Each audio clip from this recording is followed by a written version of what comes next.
dari lubuk hati saya sendiri sebagai bapak itu yakin betul bahwa dia jujur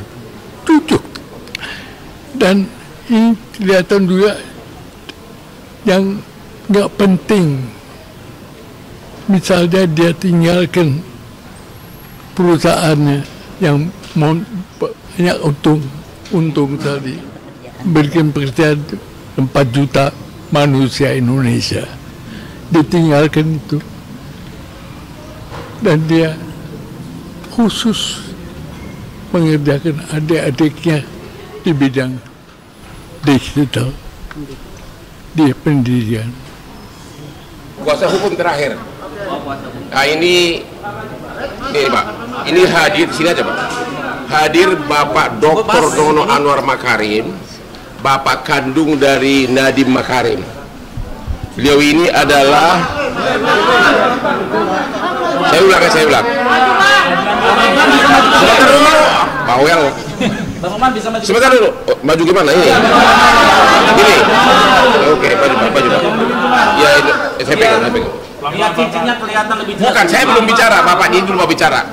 Ya, jadi akan bicara Bapak Dr. Nono Anwar Makarim, Bapak kandung dari Nadiem Makarim. Beliau ini adalah ahli hukum terkenal dulu, angkatan 66, dan juga lulusan doktor hukum dari Harvard, dan juga mantan bos saya, 20 tahun saya satu kantor. Silakan Pak Makarim. Dan ibunya Nadiem itu Ibu Tika. Ya, ini orang tua dari Nadiem Makarim. Silakan Pak Makarim. Pertanyaan apa? Pak, tadi setelah disampaikan sidang pra-peradilan ini, harapannya Bapak sebagai orang tua seperti apa, Pak? Bebas dong, bebas. Karena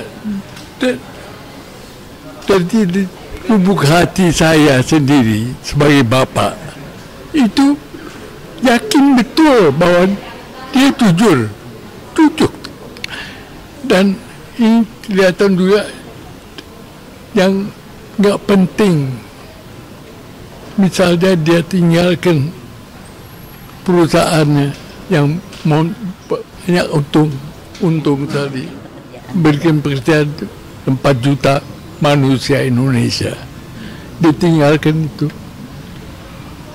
dan dia khusus mengerjakan adik-adiknya di bidang digital, di pendidikan.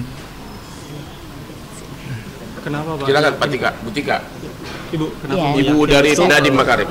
Saya ibunya Nadiem, dan sebagai ibu, Turun. oh, ke bawah, oke.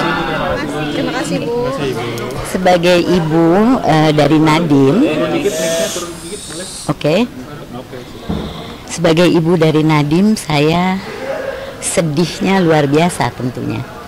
Sedihnya karena dia anak saya, dan dia orang yang menjalankan nilai-nilai keadilan, kebersihan yang berasal dari pendidikan kita berdua sejak kecil, bahwa orang itu harus bersih, harus jujur, harus tidak boleh mengambil hak orang lain, dan kami tidak menyangka bahwa ini akan terjadi, tetapi kami tetap berharap dan berkeyakinan bahwa proses hukum akan dijalankan dengan baik untuk mendapatkan kebenaran ini. Pasti penegak hukum akan mencoba sebaik-baiknya untuk melakukan itu. Oke, Pak Makarim ini adalah dua-duanya lulusan Harvard. Beliau dokter hukum dari Harvard, ibunya dari Harvard juga. Kondisi Mas Nadiem sendiri bagaimana saat ini? Oke, dia sakit, dia agak sakit, tapi dia oke lah. Udah ditangani gitu. Udah ditangani. Oke. Sudah sempat jenguk Bu? Sudah sempat jenguk? Mau di sini. Dudi. Nah, sekarang kuasa hukum. Saya kelihatan. Terima kasih atas kehadiran saudara. Nanti di sini ada 2 tim pengacara, saya sama Dr. Dodi yang ganteng ini. Ya, kalau saya hanya 2 hal. Satu, selama pemeriksaan saya tidak melihat ada pertanyaan apapun bagaimana korupsi itu dilakukan dan buktinya apa. Itu yang paling, padahal itu kan hal yang sangat vital.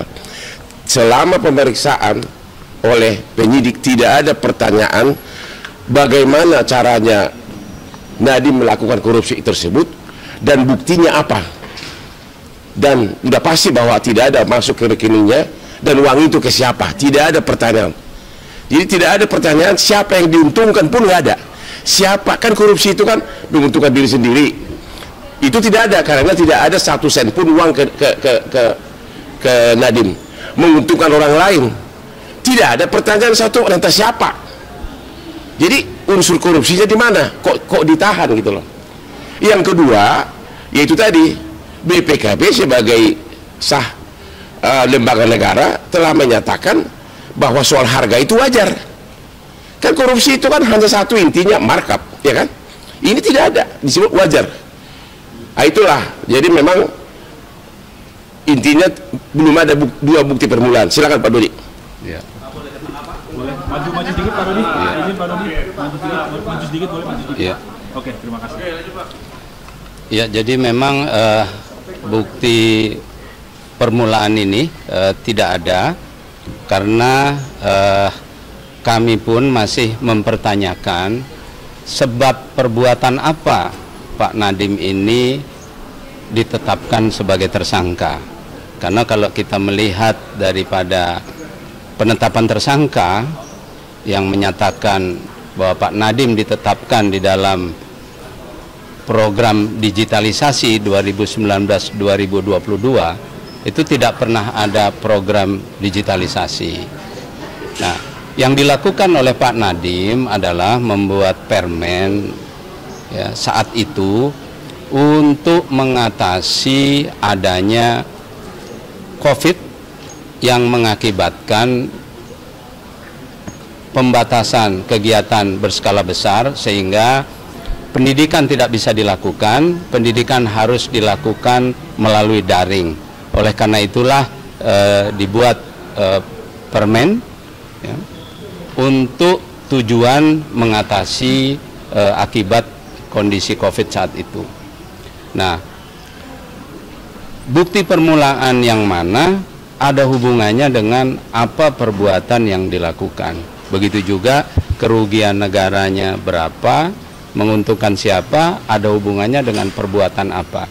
Nah, kita mengharapkan bahwa nanti penyidik akan menyampaikan perbuatan apa yang sebenarnya dilakukan oleh Nadiem sehingga Nadiem ditetapkan sebagai tersangka.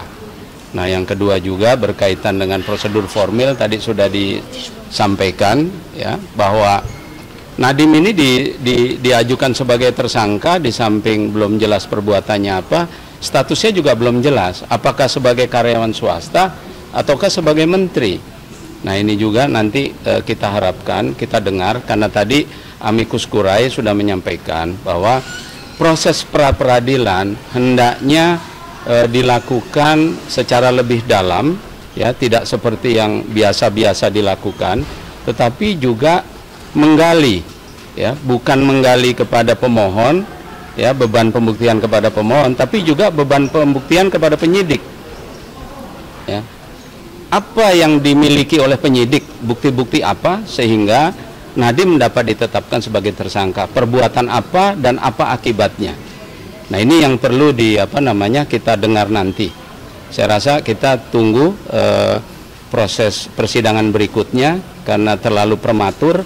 Kita tunggu apakah penyidik nanti dapat menyampaikan ya dasar perbuatan apa, bukti-buktinya apa saja, ya, karena tadi sudah jelas dikatakan Nadiem tidak ada mens rea, ya, tidak pernah ada bukti mens rea, tidak pernah ada bukti Nadiem menerima uang atau benefit apapun, dan tidak pernah ada bukti bahwa Nadiem, ya, di dalam bukti permulaan yang menunjukkan bahwa Nadiem memang dari awal berkehendak untuk mengambil keuntungan dengan menetapkan aplikasi Chrome atau menguntungkan, ya, menguntungkan orang lain. Jadi aplikasi Chrome ini benar-benar ya disusun oleh tim teknis Ya nanti kita lihat ya, seperti itu. Pak Dodi, terkait dengan pertemuan Pak Nadiem dengan pihak Google, ini apakah benar murni membicarakan terkait dengan pendidikan ini Ya, atau yang lain? nanti kita tunggu ya, kita Pra-peradilan dulu deh. pra-peradilan dulu. Itu sudah substansi, ya. Satu-satu Nanti dulu. mengganggu nanti, Ya. ya, kita tunggu. Apa? Bang Lukman tadi sepertinya kasusnya menjurus sama seperti yang dialami oleh Tom Lembong. Ada kemungkinan nggak mengajukan abolisi kepada Presiden? Oh, belum ada kepikir sampai ke sana. Ya. Ada pesan khusus nggak di pra-peradilan pertama dari Nadiem sendiri, Pak Lukman? Pesannya bebaskan. Tegas gitu. Iya dong. Karena itu. Nanya lagi pesan khusus. Ketawa dia. Ya bebaskan. Tidak ada pemeriksaan uangnya kemana, siapa yang diuntungkan. Yang jelas 1 sen pun tidak ada pertanyaan tentang si Nadiem. Ini nggak ada bukti apapun. Yaitu siapa yang diuntungkan. Apa keuntungan bagi pribadi? Apa keuntungan bagi pribadi? Tidak ada pertanyaan itu. Dan bahkan BPKP mengatakan normal. 2 kali diaudit loh. 2 kali audit BPKP. Mau apa lagi? Dan di dalam konferensi pers dari Kejaksaan tadi sudah dikutip, bisa dilihat di media juga, bahwa dia baru mau menghitung. Ya. Dia Nah, baru mau. sudah ditetapkan tersangka. Ya. Tapi dalam konferensi pers Kejaksaan Agung baru mau menghitung kerugian negara. Berarti belum ada bukti, sudah tersangka dan kemudian ditahan. Artinya terlalu prematur ya, Dokter?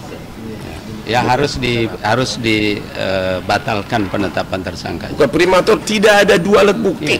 Bukan prematur. Bukan prematur. Tidak. Lu maunya prematur melulu lu. Bang, salah satu yang dipermasalahkan oleh kejaksaan itu kan diputuskannya Chromebook itu tanggal 6 Mei, sementara kajian yang mengumpulkan Chromebook bulan Juni. Berarti mendahului kajian itu gimana sih, Bang? Ini kan perkara korupsi. Kita fokus dulu. Ada enggak permainan uang. Itu aja dulu deh. Ya, kan korupsi kan arahnya ke sana. Kalau yang lain hal teknis nggak usah dulu deh. Itu unsur 2 bukti permulaan itu, ya. Kalau itu nggak ada ya udah. Ya. Oke. Ya. Terima kasih. Nanti